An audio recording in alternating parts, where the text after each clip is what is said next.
This is the Talkin Bout the Hoosiers podcast, presented by TheHoosier.com. We're back for another Hoosier.com postgame wrap-up. Staley joining me. I'm Drew Rosenberg. Indiana, second power conference non-con game in another dominant performance. The Hoosiers take down Kansas State 86-69. Kyler, you're in Assembly Hall right now. We saw a heck of a second half from Reed Bailey after you and I both were pretty critical of him in that first half. What did you see from him in the second half? Yeah, and sorry, Don Fisher's talking over me, so I apologize for any echoes. But Don Fisher can do whatever he wants. So, but no, yeah, obviously just a really good win today. This is Indiana's biggest non-conference home matchup today. You know, Kansas State's not a team that's probably going to compete for the Big 12 or anything like that, but it's still a nice quality opponent for Indiana, for this team that's still pretty brand new. So he's still putting that together. But I mean, let's go ahead and talk about it. Reed Bailey finally has just his best performance of the season, right? 21 points, 4 rebounds. He was the big that played the most minutes. Sam Alexis came in early for Reed Bailey, but he picked up 2 quick fouls, and Reed Bailey had to kind of roll. And, Darren DeVries really just stuck with Reed Bailey today. And, he's kind of talked about a little bit. It's just feel for, like, him versus Sam Alexis, whoever's having the hot night or whatever, who's been the most productive. That's probably who he's going to roll with. And tonight it was Reed Bailey. I mean, just spectacular the way that he was playing. He only came up with 4 rebounds, still pretty good for him, I think. But he was battling on both ends of the floor. He was in the right spot at the right time tonight. I thought Tate Conaway, Lamar Wilkinson, Tucker DeVries, those guys, Connor Enright as well. I thought those guys did a really good job of finding him when he had open space around him. Got to the free throw line extremely well, 13 for 15 for the free throw line. You'll take that any day of the week out of anybody. But no, just a really spectacular performance by Reed Bailey. Hopefully it's one that can continue to kind of build his confidence. There's still going to be some areas that are still going to be weaker, for him. He's not the most physical player in the world or whatever. So, but hopefully he can build confidence off of this game, continue to play consistently, as the season prolongs, and just be a really good force for Indiana in the front court. Yeah, I mean, especially as a roller today, him getting to the rim, it was really Kansas State didn't have answers. They were forced to foul him. You see the free throw numbers, getting to the line 15 times, also knocking down 13 of 15 at the line is massive. You mentioned the rebounding. I think 4 rebounds for him. 6 Hoosiers today, though, with 4 rebounds. We talked about it. This team's undersized. You have to rebound as a collective unit. And Indiana did that today. It was, a slower start again on the boards in the first half. Ended up winning the rebounding battle, I want to say 35-28. 11 offensive rebounds to Kansas State's 8. Big performance from Indiana on the boards.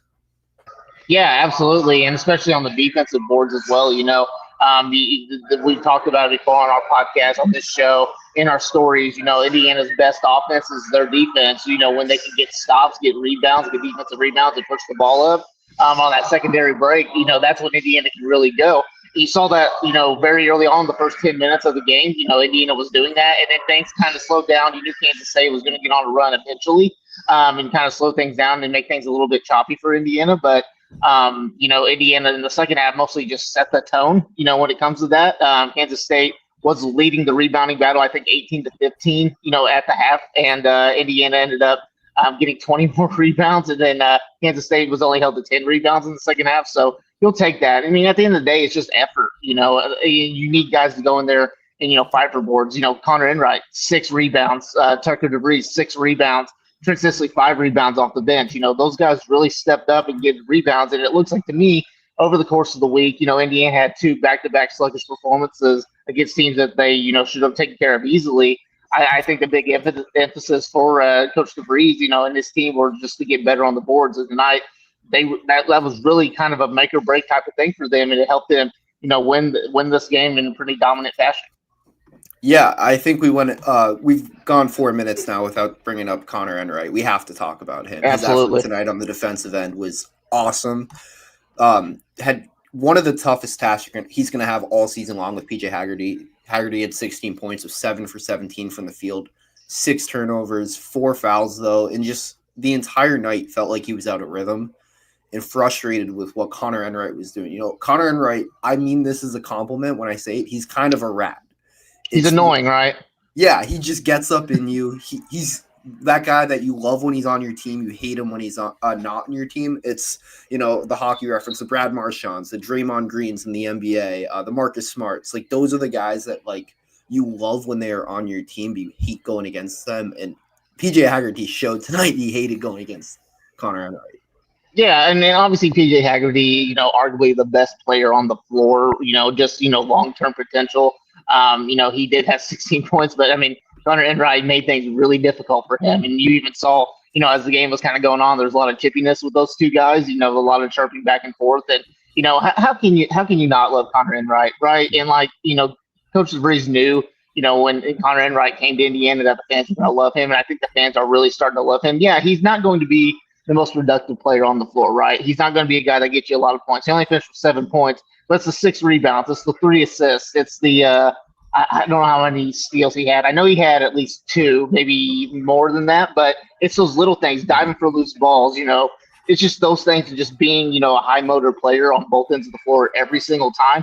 That's what gets him on the floor, and that's what makes him, a guy that you kind of need on the floor in a way. There's going to be times when you need scoring. Connor Enright may not be that guy that's going to be on the floor, but I mean, today he had 2 threes, 2 for 5. That's not terrible for him. That's actually really good production out of him from 3-point range. So really good performance by Connor Enright. Tucker DeVries only finished with 9 points. There was a long stretch where he had 0 points, and Indiana was up like 17-19. Lamar Wilkerson ended up finishing with 14 points, but, obviously not his best performance by any stretch of the means. It was the guys like Connor Enright, Tatum Conway, Reed Bailey, Trent Sisley. Those guys are the guys that stepped up big time tonight. And to me, it kind of showed, this team can win games even if Lamar and Tucker DeVries aren't, necessarily having their best games. And I'm not trying to say that they weren't. I mean, Lamar Wilkerson still 14 points, 4-7 from 3 is still really good. But, you expect better performances out of him, moving forward.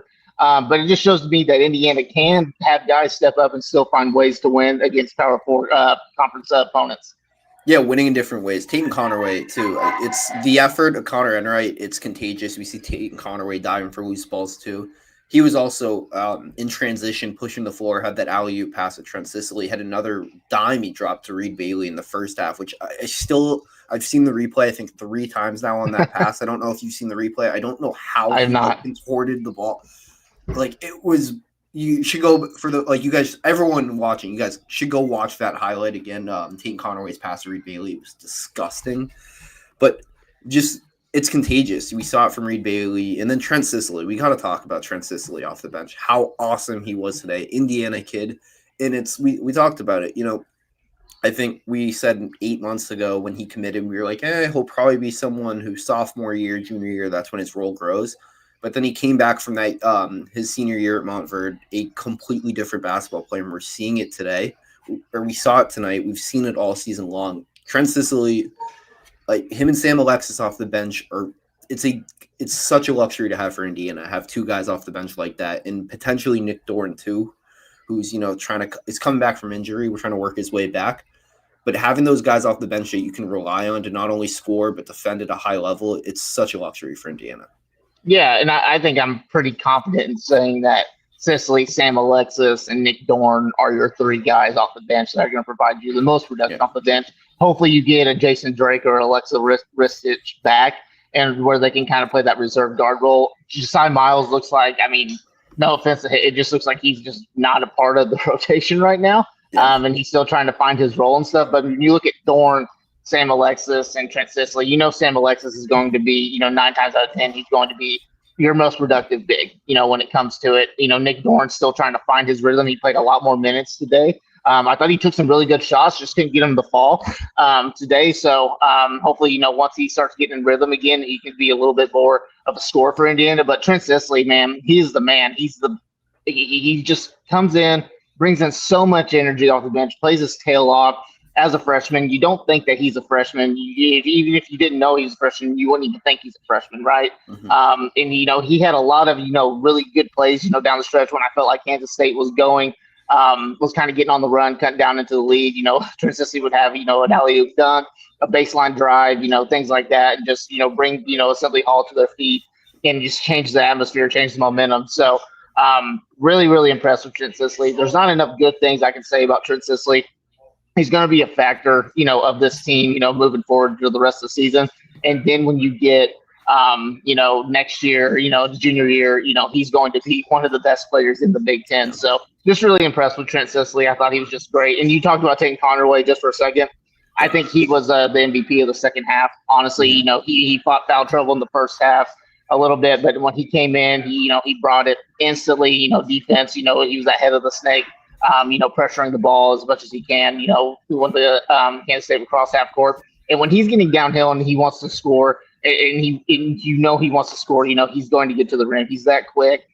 He's just that dynamic, and he was just really, really great today. He was that senior leader that Indiana needs on the ball. And yeah, just really, really good for him to step up. Finished with 19 points. 7 to 14 from the field. Ended up having 2 assists, 4 rebounds. The one thing that you got to kind of watch out for him is turnovers. Yes, 7 turnovers, a little iffy. You want to watch that stuff, but we said when you got a fast point guard, a guy that's on the ball, a primary ball handler. We talked about with like Miles Rice last year too. I think when you have a player like that, they're probably going to be prone to turnovers a little bit. If he can just cut that down to maybe 5 a game or so, I think Indiana will be in a really good position with him. But just really special for him to come in, be that senior leader, be that point guard, that primary ball handler, that playmaker that Indiana really needed this game. Yeah, I mean, turnovers, it was an issue for the Indiana today. Season high 17. They're forcing turnovers on the other end, which is huge. And they've done such a good job of taking care of the basketball. It's only the second time they've had more than 10 turnovers in a game.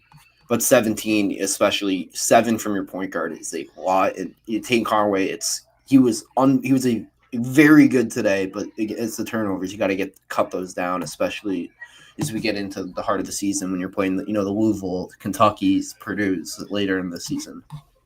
What should I say? Was there an area tonight besides the turnovers that you were a little bit iffy on with Indiana? The turnovers was really it. I think the other one for me was early in the game, the shot selection. We know this team's going to shoot a lot of threes. I have no issues with it.